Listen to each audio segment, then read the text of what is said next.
Bapak sebaiknya Nusa Tenggara Timur ini tetap bersatu, atau memang harus berpisah antara Flores dan Timor? Nusa Tenggara Timur itu menurut istilah Bapak Gubernur Ben Boy adalah wilayah yang berbakat bencana alam. Ditanya oleh beberapa wartawan terkait pemisahan provinsi Flores dan Nusa Tenggara Timur, kira-kira menurut tanggapan Bapak seperti apa ini? Sehingga kalau andai kata provinsi Flores terbentuk, ya mulai ngomong-ngomong sudah di mana dia punya ibu kota provinsi. Kira-kira langkah-langkah apa saja yang seorang pejabat bisa lakukan sehingga Nusa Tenggara Timur bisa lebih maju lagi?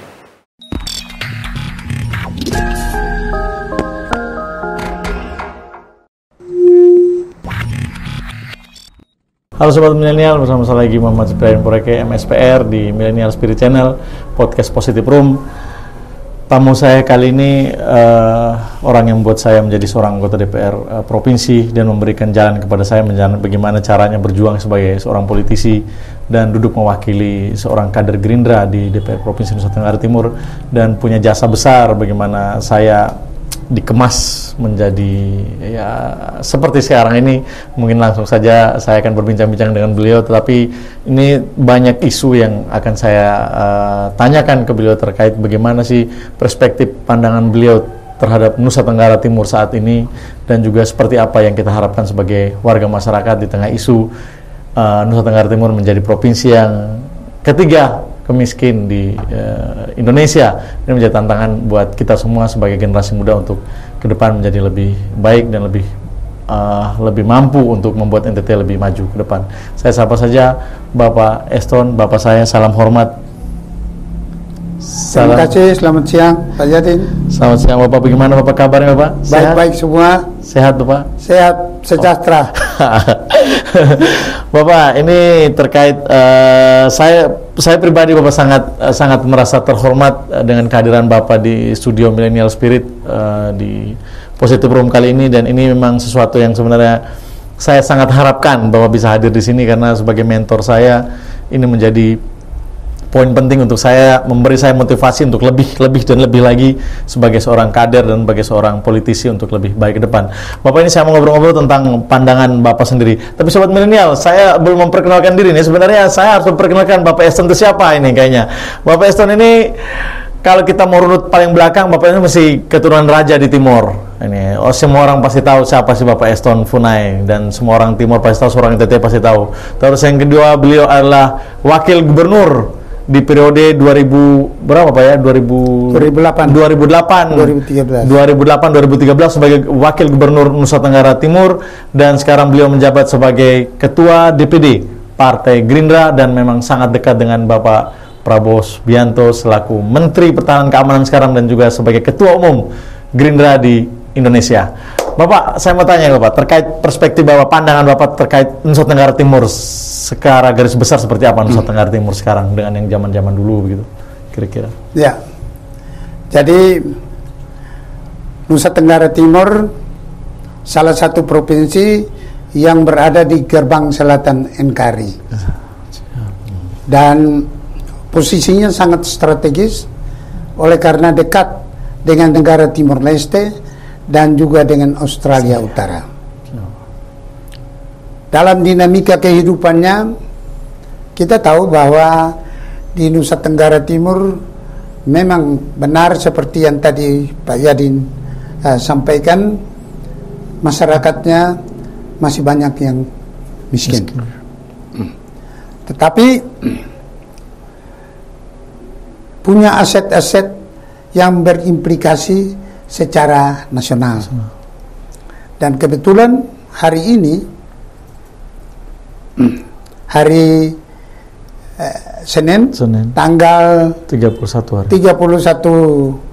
Mei ya, tahun 2022, besok tanggal 1 Juni 2022, hari bersejarah bagi Nusa Tenggara Timur, khususnya hari bersejarah bagi bangsa dan negara Kesatuan Republik Indonesia, karena di sini kita akan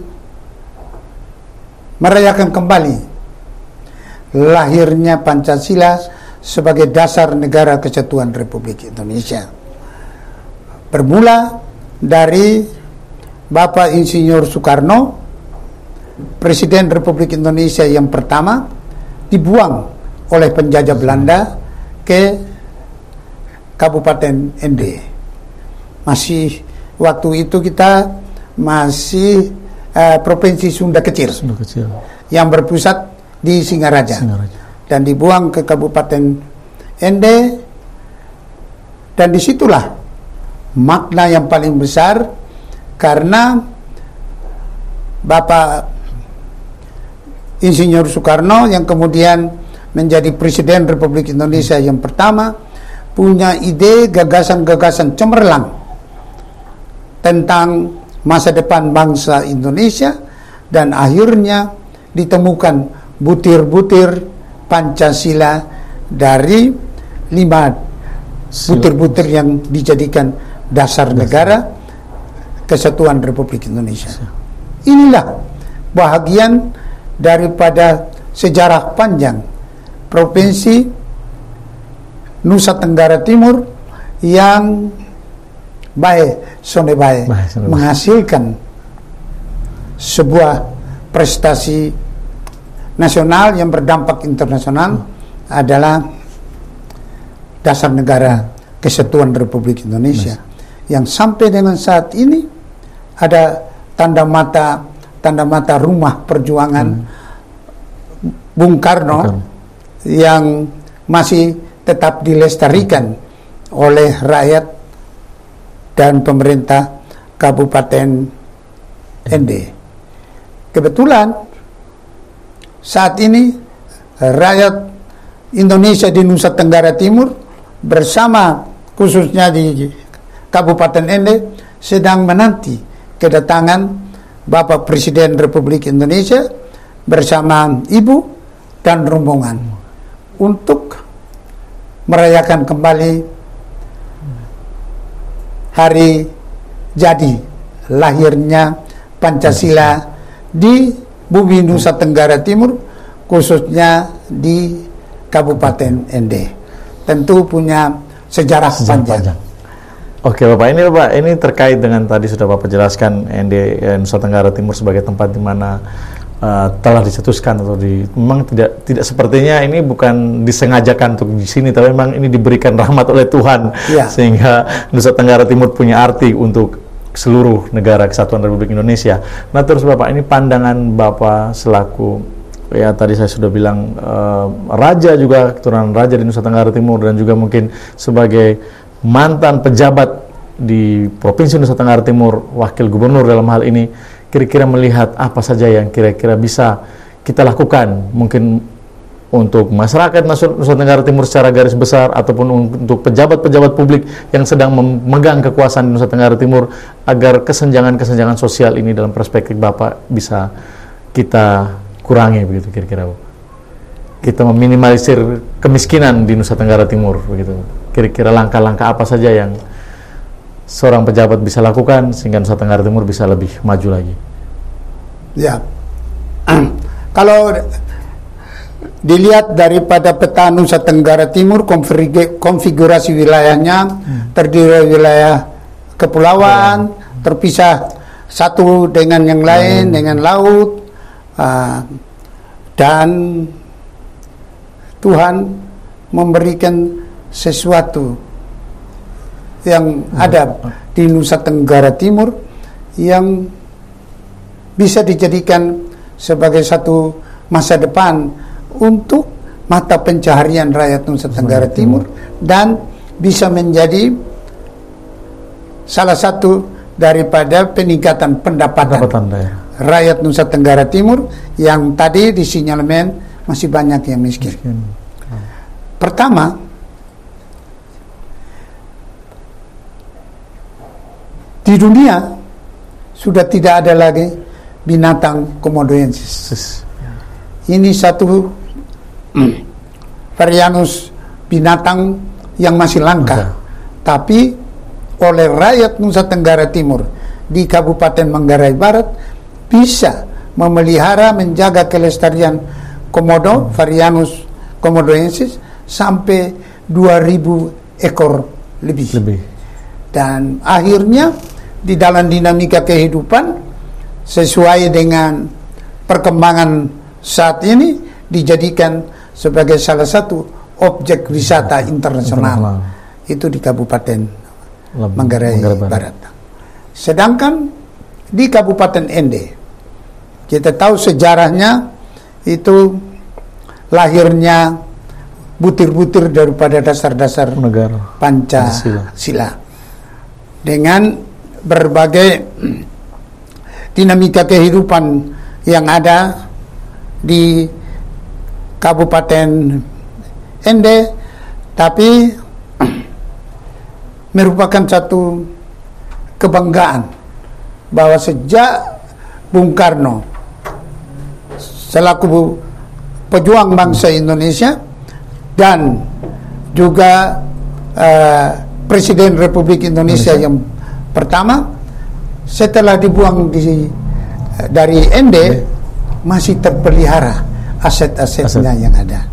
Dan saat itu Bung Karno juga adalah seorang seniman, sehingga beliau meninggalkan pesan-pesan yang berkaitan dengan seni dan budaya, dan itulah yang menjadi kebanggaan sekarang di hampir seluruh kabupaten di Nusa Tenggara Timur punya produk tenun ikat yang sudah mendunia.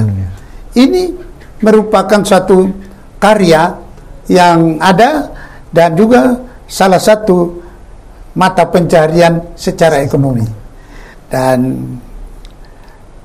dengan adanya respons dari pemerintah, baik provinsi maupun kabupaten kota se-NTT, ternyata tenun ikat juga mengangkat harkat dan martabat masyarakat Nusa Tenggara Timur dalam peningkatan pendapatan asli rakyat.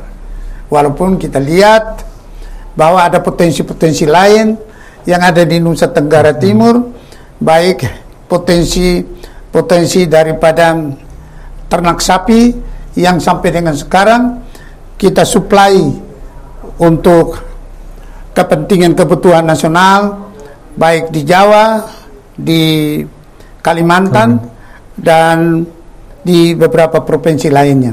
Dulu itu kita kirim dari Nusa Tenggara Timur ke Hong Kong, ke Jepang, dan ke Singapura. Bukan. Nah, ini salah satu dari produk hasil rakyat Nusa Tenggara Timur. Tapi selain itu juga NTT dikenal sebagai pulau yang menghasilkan cendana. Makanya lembaga perguruan tinggi kita dinamakan Universitas Nusa Cendana. Nah, ini juga memberikan nilai tambah dari pendapatan daerah dan sekaligus pendapatan rakyat Nusa Tenggara Timur. Nah, selain itu juga potensi laut. Kurang lebih ada 21 jenis ikan. Mulai dari ikan sardin yang kecil sampai ikan paus, semuanya ada di Nusa Tenggara Timur. Malahan di salah satu kabupaten, kalau kita kaitkan dengan panorama terhadap wisata alamiah, apabila ada kapal-kapal, perahu-perahu yang masuk di pelabuhan di Kalabahi, itu akan diantar oleh ikan lumba-lumba secara tradisional. Dan ini memang punya daya tarik tersendiri. Dan hal yang lain adalah posisi strategis dari Nusa Tenggara Timur ini adalah kita di gerbang selatan NKRI satu pulau timur, tapi dua negara. Untuk Nusa Tenggara Timur di Pulau Timur itu negara kesatuan Republik Indonesia. Sedangkan di bagian selatannya adalah negara Demokrat Timor Leste. sedangkan di sampingnya ada Australia Utara. Nah, tentu ini juga akan memberikan satu korelasi yang signifikan dalam hubungan luar negeri, tapi juga akan meningkatkan ekspor kita, baik ke Timor Leste maupun ke Australia Utara dan sekitarnya. Inilah salah satu representasi daripada gambaran tentang tingkat kemajuan kita. Tetapi kita juga mengakui bahwa Nusa Tenggara Timur itu menurut istilah Bapak Gubernur Ben Boy adalah wilayah yang berbakat bencana alam. Kita punya bencana alam, bencana kekeringan, bencana hama belalang, dan macam-macam. Sehingga semua produk-produk yang diharapkan dari rakyat, utamanya produk-produk pertanian dan lain-lain, kadang-kadang ada kendala yang begitu besar. Baru saja 2 bulan yang lalu ada hama bencana belalang yang ada di Pulau Sumba. Ini memang sungguh satu hal yang sangat luar biasa, tantangannya bagi masyarakat Nusa Tenggara Timur. Oke, Bapak, ini tadi sudah disampaikan bahwa mungkin secara garis besar kalau Nusa Tenggara Timur ingin maju secara cepat, mungkin potensi pariwisata, wisata sejarah, wisata alam, wisata budaya, dan wisata ekowisata itu mungkin semua harus bergerak serentak, ditambah dengan mungkin ditunjang dengan sumber daya manusia. Nah, ini Bapak, ini kan dalam konteks kita akan menyambut satu hari lahir Pancasila di Kabupaten Ende, tentunya juga ini menjadi suatu tolak ukur bagaimana Nusa Tenggara Timur dilihat oleh dunia, tentunya bahwa dari sinilah dasar negara Republik Indonesia dipikirkan oleh seorang sang proklamator. Nah, Bapak, saya mau sedikit bertanya juga dengan Bapak. Ini kan ada isu juga ini. Kemarin saya pernah baca di berita bahwa kemarin juga selesai paripurna di provinsi, Gubernur NTT dalam hal ini Pak Gubernur memberikan, saya waktu itu ditanya oleh beberapa wartawan terkait pemisahan provinsi Flores dan Nusa Tenggara Timur. Kira-kira menurut tanggapan Bapak seperti apa ini, Bapak? Ya. Jadi di dalam akselerasi terhadap dinamika perkembangan kota, kita mulai ditetapkan dengan 12 kabupaten. Setelah dari 12 kabupaten ada 2 koordinator SAF. Ada koordinator SAF Rotendao dan koordinator SAF Lembata. Dan akhirnya dari koordinator SAF ini menjadi Kabupaten Rotendao dan Kabupaten Lembata, yang akhirnya NTT sudah menjadi 12 kabupaten. Dalam perkembangannya ternyata ada pemekaran wilayah, sehingga sampai dan sekarang ada 22 kabupaten kota, 21 kabupaten dan 1 kota Kupang. Nah, inilah nilai-nilai yang dalam perkembangannya perlu dipotret untuk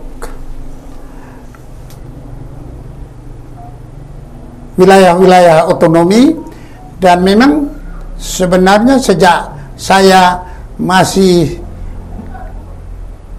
ada bersekolah di SMP, sudah ada gagasan-gagasan yang brilian untuk kita memajukan Nusa Tenggara Timur.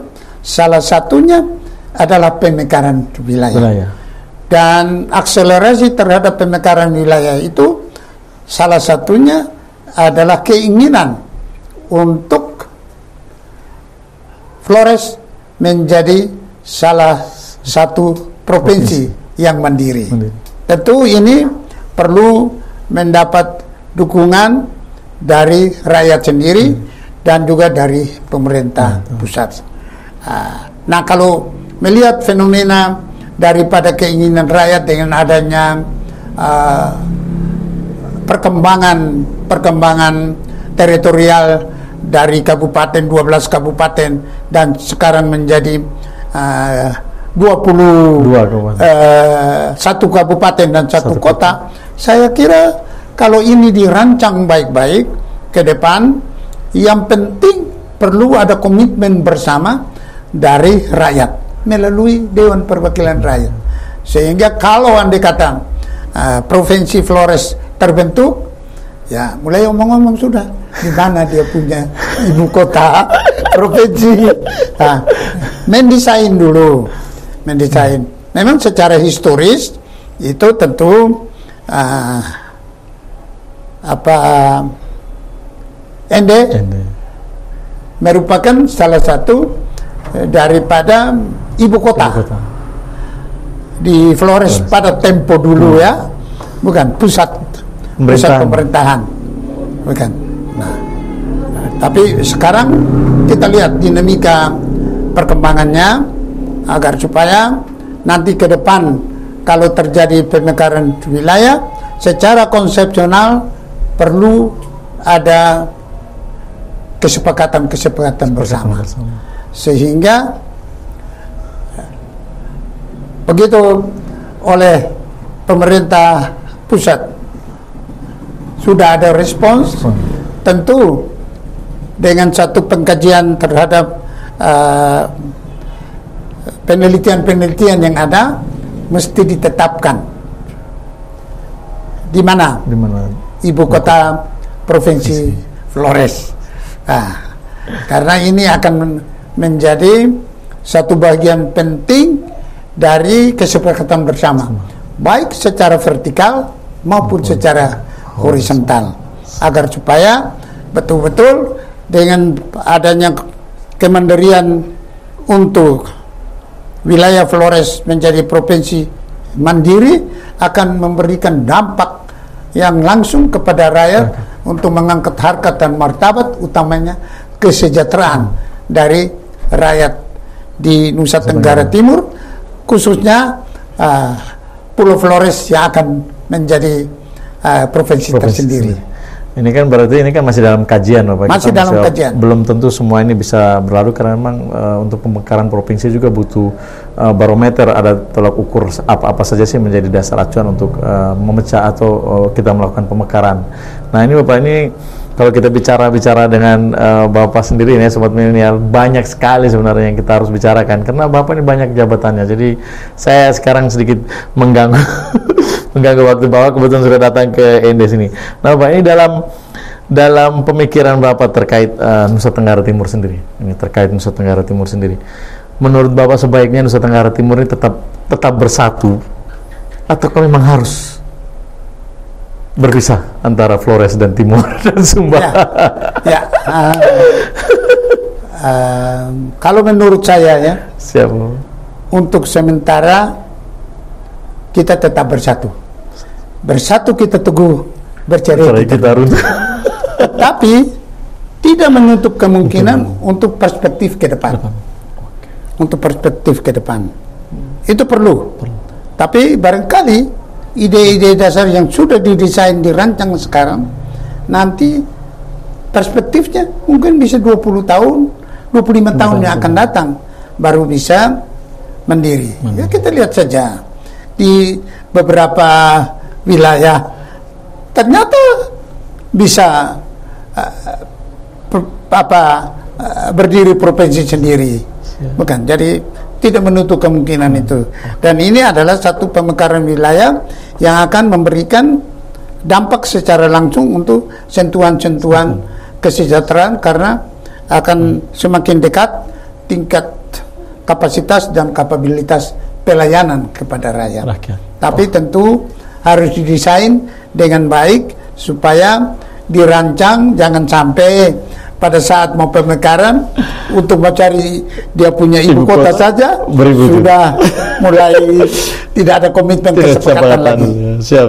Nah Bapak, ini lagi ada informasi kan memang Bapak kan juga menjabat sebagai ketua DPD terkait ya, mungkin Sobat Milenial kita akan lari-lari sedikit lah ke politik, bagaimana Gerindra di tangan Bapak memang sudah survive sampai sekarang, bahkan sekarang lagi kemarin di tahun 2019, pemilu 2009 kita memang sangat kuat kita melawan apa kemarin presiden ya, pilpres di 2019, Gerindra memang sangat fighter abis-abisan ketika kita mendorong Bapak Prabowo sendiri dalam hal ini sebagai ketua umum Partai Gerindra untuk menjadi presiden. Nah kemudian di tahun 2024 menurut Bapak, ini Bapak kan sebagai orang yang sebagai pendiri Partai Gerindra, bukan cuma sebagai ketua DPD, tapi juga pendiri, salah satu pendiri dari 9 pendiri Partai Gerindra, ada nama Bapak Eston di situ sebagai pendiri Partai Gerindra. Nah kira-kira menurut Bapak di 2024 kemungkinan besar apakah Bapak Prabowo Subianto akan maju kembali menjadi calon presiden atau seperti apa? Ya, jadi dalam dinamika kehidupan partai politik, khususnya Partai Gerakan Indonesia Raya yang disingkat Gerindra, ini tentunya merupakan satu kebanggaan tersendiri dari reputasi dan prestasi Partai Gerindra. Oleh karena itu, sering Partai Gerindra di dalam dinamika kehidupannya, dalam berdemokrasi dengan prinsip tegak lurus satu komando. Nah, ini memperlihatkan bahwa Bapak Ketua Umum, Bapak Prabowo Subianto, yang baru saja mendapat kehormatan menjadi jenderal TNI sebagai Menhankam, sebagai pejuang dan pahlawan, ternyata negara memberikan penghargaan dari Letnan Jenderal Purnawirawan menjadi Jenderal Purnawirawan. Ini tentu ada satu kehormatan, kebanggaan bagi seluruh rakyat Indonesia, khususnya bagi kita dari Partai Gerakan Indonesia Raya, di mana Bapak Prabowo Subianto juga salah satu dari putra bangsa yang menjadi calon Presiden Republik Indonesia. Komitmen Partai Gerindra dari Dewan Pimpinan Pusat, Dewan Pimpinan Daerah, Dewan Pimpinan Cabang, sampai ke tingkat desa, kelurahan, dan masyarakat, serta organisasi-organisasi sayapnya, sudah berkomitmen mendukung penuh secara tulus dan ikhlas kepada Bapak Prabowo Subianto sebagai calon presiden. Kita doakan sehingga seluruh proses perjalanan berada dalam situasi yang aman, nyaman, dan damai sejahtera. Di tahun 2024 sesuai dengan jadwal itu tanggal 14 Oktober tahun 2024 bersamaan dengan Hari Valentine. Bukan Hari Kasih Sayang. Pilihlah Bapak Prabowo Subianto, Ketua Umum Partai Gerindra, sebagai calon presiden di Hari Kasih Sayang. Tentu kita semua akan memperoleh rahmat, berkat untuk menuju pada masyarakat yang adil dan makmur, sesuai dengan cita-cita yang diletakkan dalam garis-garis besar haluan negara, dan juga keinginan dari Pancasila yang dimulai dari Nusa Tenggara Timur, Kabupaten Ende. Oke, nah ini Bapak, tidak terasa kita ngobrol-ngobrol sudah lumayan ya, agak banyak poin-poin yang sudah kita sampaikan. Nah Bapak, harapan Bapak selaku Ketua DPD terhadap kader-kader Gerindra dan juga mungkin untuk seluruh partai yang ada di Nusa Tenggara Timur, kan Bapak selain juga Ketua DPD mungkin sebagai figur tokoh di Nusa Tenggara Timur terhadap momen-momen mungkin pileg atau pilkada, bagaimana dalam menjaga suasana di Nusa Tenggara Timur agar tetap aman, tetap damai, apa saja mungkin yang Bapak bisa titipkan untuk kami semua, mungkin yang muda atau mungkin semua politisi atau semua partai, juga mungkin terkhusus mungkin kader-kader Gerindra di mana saja terkait persiapan untuk pemilu di tahun 2024. Ya, jadi kalau kita lihat daripada dinamika perkembangan politik ini, tahun 2024 ini merupakan puncak daripada situasi dan kondisi politik yang terintegrasi secara menyeluruh. Baik itu pemilihan legislatif, juga pemilihan eksekutif dalam memilih presiden dan wakil presiden, terintegrasi dengan Dewan Pimpinan Daerah menjadi satu kesatuan dengan legislatif menjadi Majelis Permusyawaratan Rakyat untuk nanti mengesahkan presiden dan wakil presiden. Tetapi di dalam eksekutif itu masih juga ada pemilihan kepala daerah, gubernur, wakil gubernur, bupati, wakil bupati, dan wali kota. Ditambah lagi sekarang ini adalah begitu ramai pemilihan kepala desa. Ramai juga kompetisi. Oleh karena itu, doa dan harapan saya, dalam politik kita berkompetisi, tapi dalam Tuhan kita bersaudara. Itulah makna dan hakikat dari Pancasila. Kita harus bersatu. Bersatu kita teguh, bercerai kita runtuh. Dan semboyan kita, Eka Sila, gotong royong. Nah, harapan kita adalah cita-cita bangsa yang luhur ini kita maknai dalam satu persatuan dan kesatuan, baik vertikal maupun horizontal, sehingga kita bisa memperoleh sumber daya manusia yang memimpin daerah dan negara ini. Di tingkat pusat, keinginan daripada seluruh kader Partai Gerindra adalah memilih Bapak Prabowo Subianto untuk menjadi Presiden Republik Indonesia. Gerindra menang, Prabowo Subianto Presiden. Itu kira-kira konsep dari kita. Dan secara terbuka kita tidak punya keinginan-keinginan dan kesombongan-kesombongan, tapi kita melihat bahwa investasi sumber daya manusia yang dimiliki oleh Bapak Prabowo Subianto 2 kali sudah berkompetisi sebagai calon presiden, itu masih berada sebagai tokoh partai politik.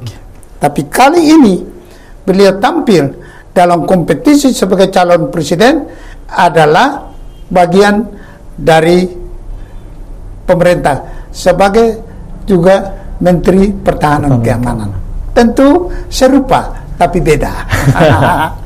Mudah-mudahan doa kita bersama seluruh rakyat Indonesia, kita dapat memilih seorang presiden yang betul-betul dapat melanjutkan estafet dalam akselerasi terhadap dinamika pemerintahan, pembangunan dan pembinaan masyarakat yang sudah dilaksanakan terakhir oleh Bapak Presiden Jokowi dan bisa dilanjutkan oleh Bapak Prabowo Subianto. Itu doa dan harapan kita. Apalagi hari ini juga merupakan sejarah karena Presiden ke-7 dari Negara Kesatuan Republik Indonesia datang kembali ke Nusa Tenggara Timur, khususnya Kabupaten Ende, untuk kita berdoa mengenang kembali lahirnya Pancasila dari Nusa Tenggara Timur, Kabupaten Ende. Baik, sone baik, NTT lebih baik. Sobat Milenial, nah demikian ngobrol-ngobrol singkat saya dengan Bapak Eston Funai yang selaku tokoh di Provinsi Nusa Tenggara Timur dan kemudian juga mantan Wakil Gubernur periode 2003-2008. Dan ini menjadi catatan penting untuk kita anak-anak muda, bagaimana kita harus siap untuk lebih maju ke depan sehingga kita dapat memberi warna Kabupaten Ende dan juga Nusa Tenggara Timur untuk lebih baik dan lebih maju ke depan. Kebahagiaan tidak diciptakan dari sesuatu yang mudah. Kemane ate, tahun ote, salam spirit Bapak. Terima kasih.